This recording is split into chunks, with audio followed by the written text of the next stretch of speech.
blablabla, on comprend rien. Bon, je fais un facecam un peu différent des autres. J'avais envie de changer parce que sinon, quand je m'enregistre chez moi en facecam, déjà, c'est chiant pour moi à faire. Et c'est vraiment la partie que je déteste le plus. Et puis, c'est très monotone, on s'emmerde un peu. Donc, je voulais changer un peu. Et là, je me suis dit, ah, trop bien, il y a l'espèce de petite niche où je mets mon chat, enfin, où je mets mon chat, où il va tout seul dormir dedans d'habitude. Et le temps que je m'installe et tout, il s'est barré. Donc, pas de chat mignon comme le veut Internet, tant pis. En attendant, dans cet épisode, en fait, je shoot la deuxième pellicule du Diana F+, que j'ai reçu il y a pas si longtemps. Là, c'est une Fomapan 400 ISO et je suis allé au Mans avec Margot, qui était présente dans les précédentes vidéos. Et on est allé à l'abbaye de l'Épau et puis ensuite dans le Vieux-Mont.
La pellicule 400 ISO, c'est quand même beaucoup plus pratique que la 25 ISO, surtout quand le Diana n'a qu'une seule vitesse d'exposition, qui est, je le rappelle, le 1/60e.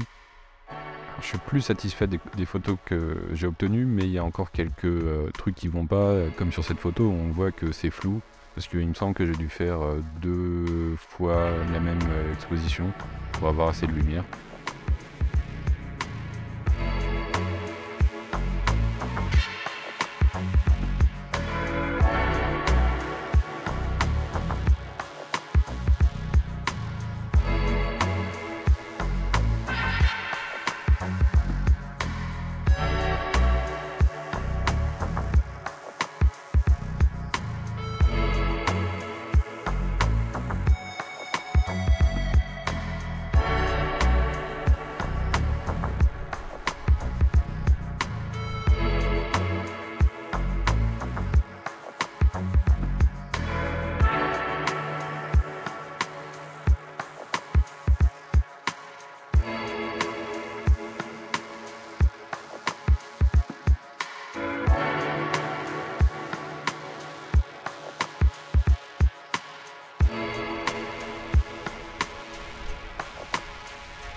Après l'abbaye de l'Épau, on est passé par le Vieux-Mans.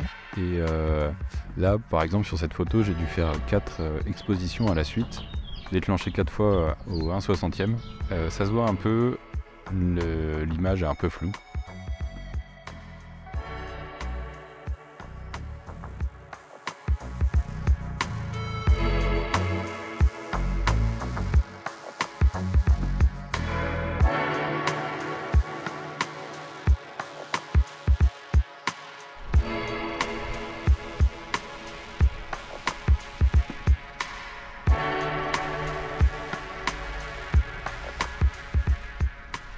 Et là, je suis un peu moins content de ces 2 photos. La lumière était pas ouf.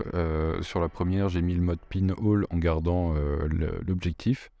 C'était juste pour réduire à fond la lumière et faire un temps de pause long. Et en fait, Margot marchait devant, mais on l'a pas vu. Et sur la deuxième, bon, bah, le cadrage est pas ouf, mais ça, c'est en partie dû au cadrage Diana, et je vais en parler.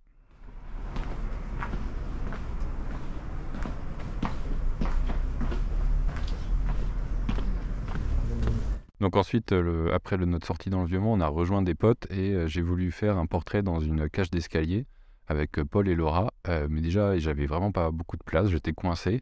J'avais mis le cache pour faire 16 photos, donc ça réduit encore plus le champ de vision, le cadrage. Et là, c'était vraiment beaucoup trop étroit et j'ai coupé la tête de Paul, je suis vraiment désolé. Et en plus, il n'y avait pas assez de lumière, donc c'était trop sombre. Je referai des portraits mieux la prochaine fois. Paul, avez-vous entendu parler de la dernière manifestation contre le président Macron? Et là je me dis mais qu'est-ce qu'ils peuvent faire de pire, c'est pas possible, là on est au maximum.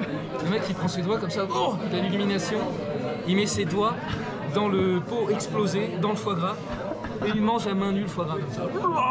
Il en étale des morceaux sur le comptoir. Donc là j'ai réessayé une photo de groupe dans le bar, sauf qu'il y avait vraiment peu de lumière et on était à 30 secondes d'exposition et j'avais pas pris l'espèce de petit bitonio en plastoc qu'on peut glisser pour bloquer l'obturateur.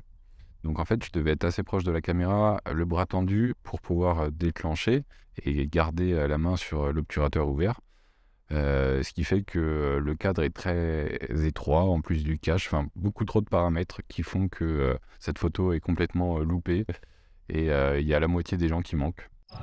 Artificiel, que tu te rappelles.